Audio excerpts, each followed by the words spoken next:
Right now, in 2026, the average new car in America costs about $50,000. $50,000 for a car, and the average, fully built tiny house, somewhere between $45,000 and $60,000. Cheaper than the car, in a lot of cases, and you get an actual home out of it. A kitchen, a bathroom, a bed, walls that don't rattle on the highway. So why isn't everyone doing this? Why isn't this the obvious, easy financial decision that ends the video right here? Because the sticker price is genuinely the easy part. The catch, and there's a real one, shows up the moment you try to actually pay for it, insure it, park it legally, and eventually sell it. And that catch is the reason plenty of people who do the math on a napkin end up walking away from a tiny house, even after learning it's cheaper than their car. Stick around, because by the end of this video, you'll know exactly which parts of that cheaper than a car math are completely true and which parts are hiding a bill that shows up later.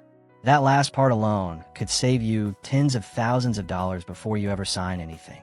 Before we get into the real numbers, if you like getting the honest, unglamorous version of these housing trends instead of the highlight reel, hit subscribe right now, because that's exactly what this channel does every week. Alright, let's actually run the math. Let's start by giving credit where it's due, because this comparison isn't clickbait. It holds up. As of 2026, the average transaction price for a new car in the US has been sitting right around $49,000 to $52,000, depending on which month's data you look at, and it's been setting fresh records through the year. That's not a down payment. That's the actual average price people are paying to drive a new vehicle off the lot. Meanwhile, multiple 2026 cost guides put the national average price for a complete, fully finished tiny house somewhere between $30,000 and $70,000, with most sources converging around $45,000 to $60,000 for a professionally built, move-in ready home. Depending on size and finish level, that means a genuinely well-built tiny house can land at, or comfortably under, what most people are already paying for a new car. So on the pure purchase price, the headline is true. You can, right now, in 2026, buy a real house for less money than a lot of people are spending on a car. That's not an exaggeration or an old, outdated stat. It's the current market, side by side. It's worth noting the range is wide, though, and it matters which end of it you land on.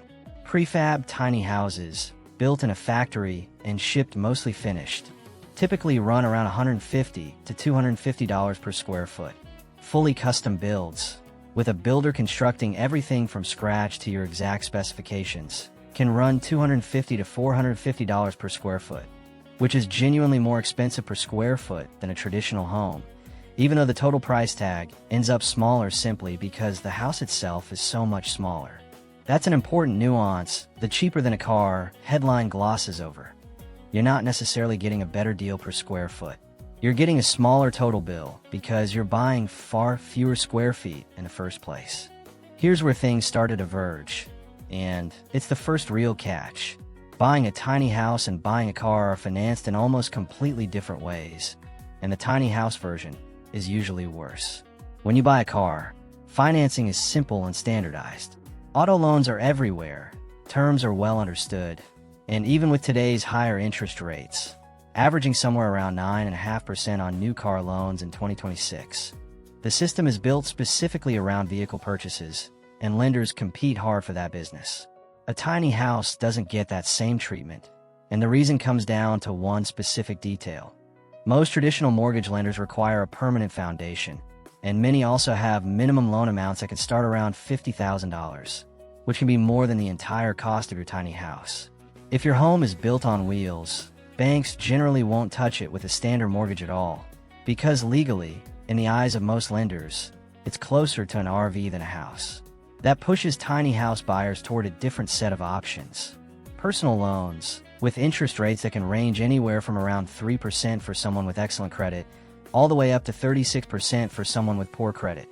And personal loan terms are usually much shorter than a mortgage, often maxing out around 7 years, which means significantly higher monthly payments for the same purchase price. There are also chattel loans, a financing category originally built for manufactured and mobile homes, which some tiny house buyers use instead, and specialized lenders who now focus specifically on tiny home and park model loans, offering more competitive rates than a generic personal loan. though usually still not matching a standard mortgage. The bottom line: the exact same $45,000 price tag can cost you dramatically more or less over time, purely based on which financing lane you end up in. And unlike a car loan, there's no single obvious, well-worn path. Even in the cases where a tiny house on a permanent foundation can qualify for something closer to a real mortgage, there's a separate wrinkle: the appraisal. Lenders need to compare your home against similar recently sold properties to justify the loan amount. And because tiny homes are still relatively unusual in most markets, finding good comparable sales can be difficult. That can lead to a lower appraised value than you'd expect, which in turn can shrink the size of the loan a lender is willing to offer, regardless of what you actually agreed to pay for the home. Here's the second catch, and it's the one that genuinely surprises people. A tiny house, especially one on wheels, tends to depreciate, meaning it loses value over time, much more like a car than like a traditional home. Multiple 2026 sources on this are consistent. Tiny homes commonly lose 20 to 30% of their value within the first few years. And if that tiny home is built on a trailer rather than a permanent foundation, the depreciation curve looks even more like an RV's. Some estimates put around 50% of the home's value gone within 5 years. One financial advisor quoted on this topic put it about as bluntly as possible: if your tiny home is on wheels, think of it like an RV, which depreciates like a car. Compare that to a traditional home, where the land underneath it typically appreciates over time, even as the structure ages. And the entire package usually gains value overall, especially in a desirable area. A tiny house on wheels generally doesn't come with land at all.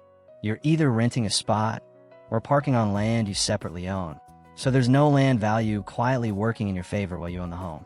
The structure is pretty much the entire asset, and structures alone almost never appreciate, whether they're tiny or full-sized. This doesn't mean a tiny house is a bad purchase.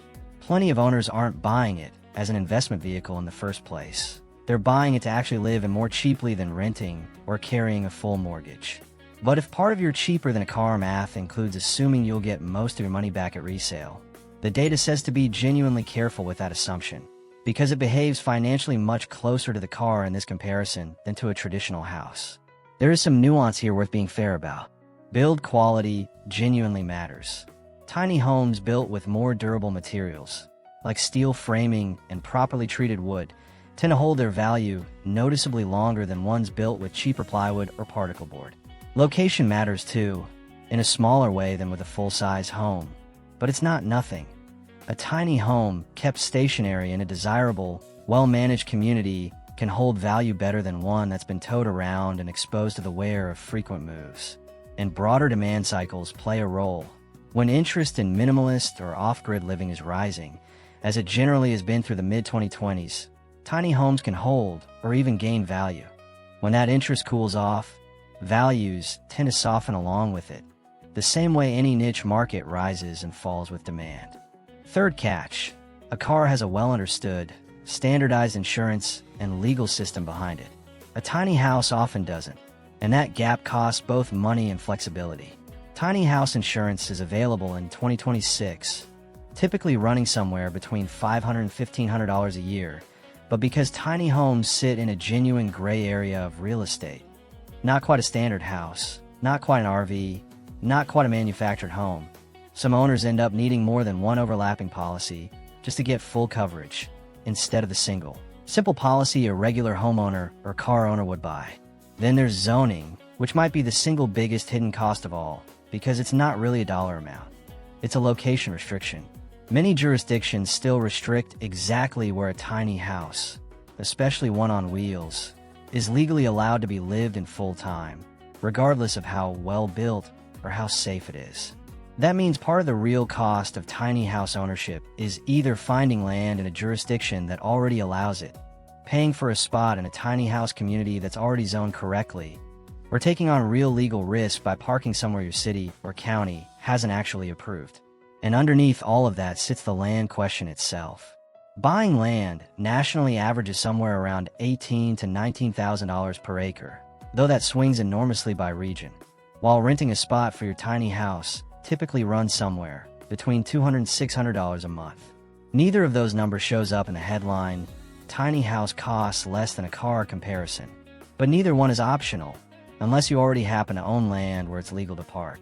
It's genuinely worth stressing how much this varies by place, because it changes the entire equation depending on where you live. Some states and cities have moved to make this easier.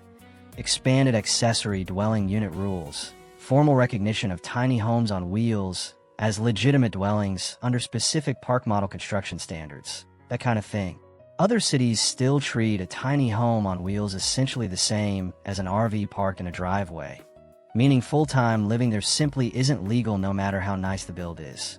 Before you ever compare a tiny house price tag to a car price tag, the honest first question isn't, can I afford this? It's, where would I even be allowed to actually live in it?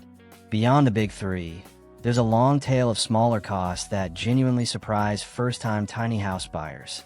And they're worth naming honestly, because none of them show up in the sticker price either. If your tiny house is built on a trailer and you actually plan to move it, you may need a genuinely capable tow vehicle, a large, sturdy truck or SUV, sized specifically to your home's actual weight, which for a lot of buyers means either buying a new tow-capable vehicle or confirming their existing one can legally and safely handle the load. That detail alone can complicate the entire cheaper than a car framing, since a compact SUV with a towing capacity of around 1,500 pounds simply won't cut it for most finished tiny homes, which can weigh anywhere from 10 to 20,000 pounds fully loaded. For some buyers, a tiny house instead of a car quietly becomes a tiny house plus a much larger truck than they'd otherwise need, which changes the comparison considerably. There's storage for the stuff that simply doesn't fit into 200 or 300 square feet, which some owners solve with an off-site storage unit, adding a small but recurring monthly cost. There's the reality of smaller, specialized appliances, which can sometimes cost more per unit than their full-size equivalents, precisely because they're built to fit a tighter footprint. Owners have also pointed to less obvious costs like higher food expenses, since limited storage means less bulk buying, and laundry costs, since many tiny homes either skip a washer entirely or rely on a small portable unit. None of these individually break the cheaper than a car math, but stack land, insurance, financing costs, a tow vehicle, storage, and depreciation altogether, and the gap between the house costs less than the car and living in this house costs less than driving that car gets a lot narrower than the headline number suggests. So, does a tiny house really cost less than a new car in 2026? On the sticker price alone, genuinely yes. That part of the comparison is true, and it's not close. You can buy a complete, livable home for what a lot of people are already spending on a vehicle. But the catch isn't a trick, and it isn't a lie.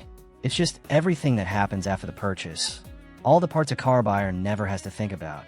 Harder financing with worse terms, depreciation that behaves more like a vehicle than a house, insurance that isn't standardized, zoning that can restrict where you're even allowed to live in it, and a long tail of smaller costs that add up quietly in the background. None of that means tiny houses are a bad idea. For the right buyer, in the right location, with realistic expectations, the math still works out well. It just means the honest version of cheaper than a car comes with an asterisk, and that asterisk is worth reading before you sign anything. If you want to see a real line-by-line budget of what it actually costs to live in a tiny house for a full year, land, insurance, financing, all of it, that's exactly what we're covering next, so stay subscribed and keep your notifications on. Thanks so much for sticking with this one all the way through. Drop a comment and tell me honestly, knowing all of this now, would you still take the tiny house over the car payment? See you in the next one.